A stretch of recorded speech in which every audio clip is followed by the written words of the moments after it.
Hey guys, if you're shopping for knives and gear, make sure you check out the description of the video you're watching right now for a link to my Amazon store where I've compiled some of the very best items available, including some of my own personal recommendations. Thanks! What's going on, YouTube? Metal Complex here, and today I've got another interesting knife review slash knife overview to share with you guys.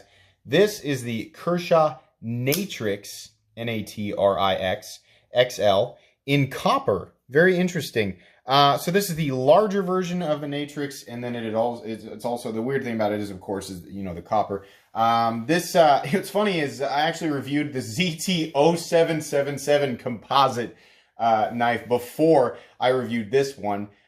This one being substantially more common, and the 077 being a unicorn in this family of knives. This is the legendary Natrix whole Kershaw slash Microtech drama thing, whatever. You can look that up for yourself. But there's a whole bunch of different versions of this knife. There's small, there's medium, there's large, and then they've got the copper variants. I'm going to link this and other versions of the Natrix down in the description so you guys can check this out for yourself. This knife was sent to me by Brandon. Brandon, thank you so much for sending this guy along. It's because of people like Brandon that I'm able to bring you guys daily knife content. It's also because of my generous patrons. Thank you so much for supporting me during this time. If you'd like to check out my Patreon and get your hands on some of those cool stickers, there's a link down in the description. The support would mean the world to me. Let's go ahead and get an overall measurement of this guy. So like I said, this is the bigger one, 8.75 inches overall. Blade length coming in at about 3.75, maybe 3.8. Cutting edge definitely coming in actually a little bit longer than 3.75, about 3.8 inches overall. Big knife, big and heavy. Let's go ahead and do some size comparisons up against the Ontario Rat Model 1. Rat 1 coming in at 8.6 inches overall, so you can see just, how big this knife is. It's a big knife. How about up against the Spyderco PM2? Spyderco PM2 coming in at 8.3 inches overall. How about up against the Benchmade Griptilian, or in this case, the Ritter Hogue? Ritter Hogue coming in at 8 inches overall. And last but not least, the Spyderco Para 3. Spyderco Para 3 coming in at 7.25 inches overall. How's the action of this guy? Well, it runs on bearings. It's got a plenty well-tuned detent, a flipper tab that is easy to engage. It's not quite fall shed, it just takes a little bit of encouragement. I mean, it's pretty typical of other knives in this price range. Perfectly acceptable. The Natrix at this point, I think, has been well deemed a good design, all the way around. And I'm going to say much of the same. It's just we're going to talk about this unique variant today. But yeah, the action is good. And for anybody wondering, oh my gosh, do those bearings run on copper? No. On the inside here, there's a little washer. I'm assuming it's steel or something hard enough to where the washers can, the bearings can run on it instead of the copper. You don't want ceramic or steel bearings running on copper because copper's soft, and the track that it wears in will eventually become deep and uneven, and it'll make the action all screwed up. So yeah, that's not the case there, so you don't have to worry about that. Let's go ahead and do a hardware check on this guy. Get out my handy-dandy WIA bit selector and WIA magnetic driver, two items that are extremely inexpensive and extremely recommendable. You can find them down in the Amazon store that I reference at the beginning of every video. Just pull up in the store and look for knife maintenance. Oh, pivot is likely going to be T8. Yep, that's fine. And whoops, shaking the ground, that thick copper there. Come on. T6 will likely be the size of the screws. Yep, T6 and T6 on the other side, T6 on the pocket clip. So like I always say, I don't like T6. I wish everything was at least T8 or higher. T6 screws and the bits, can strip a little bit easier. But if you use caution, you should be okay. Let's go ahead and talk. Let me get that nasty fingerprint off the end of this. Let's go ahead and talk about carry profile. So blade stock thickness on this guy coming in at, I don't think it's super thick, 125 thousandths, so we're in Benchmade Griptilian territory there.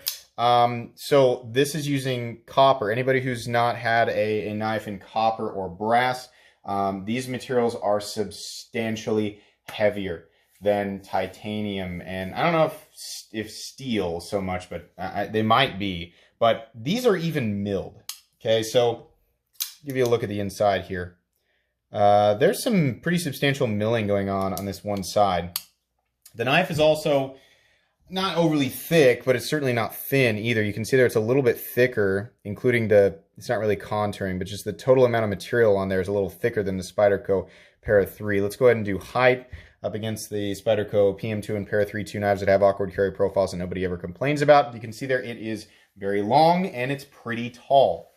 The combination of it being longer than the PM2, as tall as the PM2 in some areas, and well longer than the Para 3, plus the fact that it's not thin. It's like I said, it's not thin, but it's not thick. I'm sorry, it's not thick, but it's definitely not thin. Is the order that I should put those in. It's the fact that it is a really big knife in copper, right? So again, keep in mind the lengths here. Oof. 8.54 ounces. Here's what's going to kill it for most people. If the size of the overall length of the knife, right, and if you can carry this knife legally and the size doesn't bother you, the weight will probably bother most people. There's still going to be people out there who are like, I don't care. I like a bigger knife. I like a heavier knife.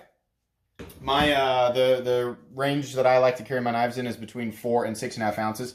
I like it to be compact enough and a good carry profile that it's easy to carry, but I like it to be not crazy heavy, but I do like a little bit of solidity in the knife. I like knowing that it's there. I like being reminded that it's there. I have put a few knives through the wash, and I have this sort of a completely illogical sense of solidity and quality associated with a little bit of weight, right?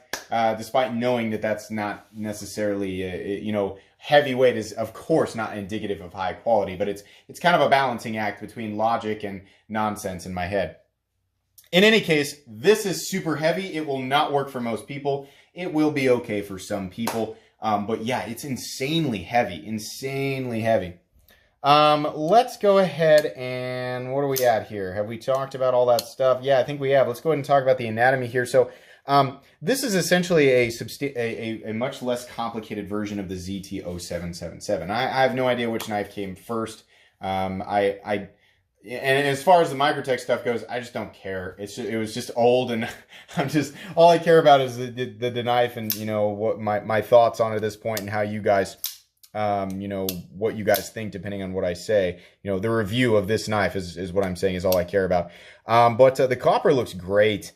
Copper's nice because, aesthetically, it's nice because it develops a patina over time that looks, in my opinion, it looks good. It kind of gives the knife kind of an antique look, and you get this, if you like this shade, then the knife really looks better and better and better as time goes on, and I think that's going to be the case here. We have some light tumbling going on, and, copper aesthetically is not going to be for everybody, so if you don't like how copper looks, probably right off the bat, this version of the knife is not going to be for you.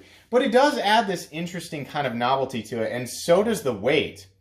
Despite this being a knife that I honestly could not EDC, like far beyond a knife that I could EDC, I actually do enjoy the look of copper, and the heft of it is like, this is way too heavy, but it's kind of cool, right? When I unboxed this, I was like, God, geez, this is a big old chunker, sometimes that is just kind of fun, so, make of that what you will. It is interesting. It is kind of a conversation piece element to this.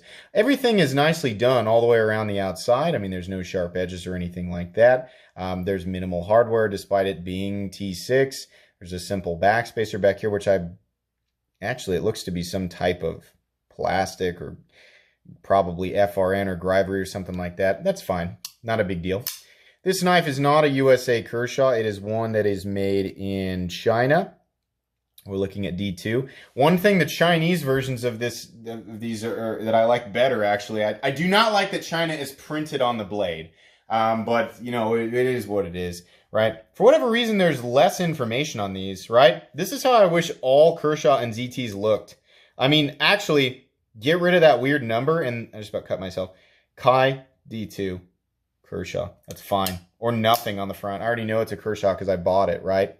But it's there. It's better than most ZTs and Kershaws. There is a fuller on this blade, and it allows you, as you can see there, it allows you to do the reverse flick a little bit. It's a little slippery. It's not very deep, but you definitely can get it. The easiest way to deploy it is definitely the flipper, and it feels good. So a lot of weight and mass in this blade, even though it's not super duper thick. But yeah, it feels good. Part of the reason that this knife feels, you know, actually even heavier than it is because the copper makes it ridiculously butt heavy. The point of balance is like right here. It's way back there. So on a knife that's properly balanced, it won't feel as heavy as it actually is. This just feels like a lump of, you know, material, a lump of metal in your hand, you know, and that's, in a lot of ways, that kind of is what it is. You know, it's just something I want to point out to people. It's really, really going to feel as heavy or heavier than it actually is. This is a tumbled Kershaw blade, and it looks really, really nice. I like Kershaw's tumbling. All the edges have been nicely knocked down. It is a sheep's foot style blade, so actually, I mean, truthfully, as far as performance goes, yeah, this does get pretty darn thin behind the edge. Not crazy thin, but decently thin. And there's nothing in the cutting path, even though there is a fuller here. It's really not deep enough or rough enough to catch a lot of debris. So as far as your, you know, the work that you can do with this knife, you know, is this a capable knife? For sure. I mean, the flaws here mostly are in the fact that it's using a material that looks nice but is insanely heavy and causes an imbalancing issue, right? But you have an enormous amount of usable cutting edge. And it's very comfortable. The lines here are obviously made for the human hand. It's big enough to where even if you do have larger hands, you can kind of move around a little bit. The jimping's in the right place, you know, the little areas for your finger in the right place, but they don't confine you to a certain spot on the blade. It's nice. It's comfortable to use. The blade shape is very utilitarian, and I appreciate that. The pivot looks like a big, you know, crazy car rim that somebody might have put on an H2 Hummer back in 2008. But, you know, okay, it's a pivot, and it's got the hex side on the other side, so it's not free spinning. That's nice. Stop pin back here, you can see there is maybe a little tiny bit of shouldering, not much, but that's fine because the sub frame lock is made of steel. 2 T6 screws, and you know, similar to the 0777, you've got the pocket clip, and you've the same size of pocket clip, and this little indention here where it sort of rests. You can mount it on the left-handed side, but this is a right-handed sub frame lock, so lefties you can still manipulate it. There's no double clutch or anything like that. It's easy to manipulate. It's just you're gonna have to deal with the fact that it is, you know, specifically a right-handed frame lock. But it's nice they included the position for the pocket clip. The pocket clip's okay. It's deep carry. The screws are not recessed. It's got this bill. The bill will allow this knife to pass over the pant material, you know, almost no matter what pant material you're wearing. And that's good. Obviously, this is not a knife that you're going to... If you're going to wear athletic shorts and you're going to carry this knife, your pants are coming off. Period. Like, you just walking is going to be hard enough. But if you have to do any type of light, you know, just sudden jog, like 3 steps, your pants are coming off. That's not... Don't do that. This is a knife that goes in a pants pocket that is being reinforced by a belt, right? You want to be wearing a belt. You want to be wearing heavy-duty pant material if you're going to carry this. That's my opinion on that. The problem with the pocket clip is that it's got too much of an upward swept bill, so that thing does dig into your hand a little bit. It's not too bad. If you're wearing gloves, you're probably not going to notice it, but it does stick up a little bit. It's also a pretty, you know, it's a typical just stamped and pressed Kershaw steel clip, so it's likely going to grab on something, and if you're lucky, it'll only bend out. If you're unlucky, it will break off. Fortunately, Kershaw's I think they're pretty good with their warranty. I think you can get another clip for this pretty easily, despite this being a Chinese manufactured Kershaw. But I truthfully, it's the reason I'm saying that is I have not had any experience with that. In terms of Kai USA, yeah, I've had a great experience. No problem whatsoever. But, you know, I've never heard anything about the, you know, being difficult to get parts, you know, in terms of the warranty for a Chinese-made Kershaw. I think they're pretty good. So that's how I'm going to conclude that there. Anyways, let's move on here. The sub-frame lock is, of course, made of steel. It's attached on the inside here. And, of course, the steel-on-steel contact is good. It's very hard. It's going to not, you know, cause a lot of wear over time. You can see that we're locking up at maybe 55-60%. This knife is, for the most part, centered. Honestly, I think me flipping it over and over and over again has probably caused that to come off center just a little bit. And let's find out if I'm right. Get that T8 screw or T8 bit back in there and just give it a little bit of a turn and see. Yeah. It's wanting to come back center. So that was probably the case. Actually, yeah, it feels exactly the same. So, you know, a lot of knives are like that. If you find that your blade is walking back towards the show side, just give the pivot a little bit of a turn and test it. If it comes back center, what you want to do is pull the pivot out, put a little tiny bit of blue 242 Loctite on that on the threads, and then screw it back in and let it sit there for about 36 hours or however whatever the label says. And it should stay put for a while. But yeah, no big deal. So anyways, let's go ahead and talk about what I don't like about this knife. It's got some T6 screws. That's no big deal. The thing is huge, and it is very, very heavy because of the copper, and it also is very imbalanced because of the copper. On the flip side of that, copper does look good, and it looks better and better as the patina you know, continues to spread and darken. So I kind of like that. The pocket clip is a little bit pokey. It's a standard cheap Kershaw pocket clip. It'll probably catch on a few things. No big deal. And yeah, I mean, again, like it's just, this blade's just going to be illegal in a lot of places. If I didn't mention, the blade steel on this is D2, which I think is just fine. I don't have a problem with that. The standard Natrix, I believe, is a little less expensive than this. This knife comes in at about 90 bucks. And, you know, versus what I'm seeing on the standard one, it looks like the extra money you're paying for is for the copper. I don't know. I honestly don't know if that's justified or not. This is a good knife. I don't know that it is something that I can honestly recommend as an EDC knife, or something that, you know, the majority of people are going to find preferable for general EDC. I always try to weigh things out. You know, if like 80% of the knife community, you know, regardless of because I understand that everybody's budget is different. So I consider the value of the knife, you know, is the knife, you know, worth the money that you're paying for? And then I contrast that with, could, you know, the vast majority of the knife community use this in a general EDC sense, you know? And then I kind of decide there. And it, you know, I teeter-totter in and out of logic sometimes. You know, I'm not perfect, but so here's what I honestly think about this. If you pay $90 for this knife knowing that it is in copper, that it's super heavy and it's very imbalanced, and that it's a large knife, if you pay 90 bucks for it, are you going to be happy with the thing as a tool, having those elements that you either, you know, expect or maybe appreciate, or both? Yeah, you'll probably be happy with it. For the vast majority of people, though, this is just a really big, unnecessarily heavy knife.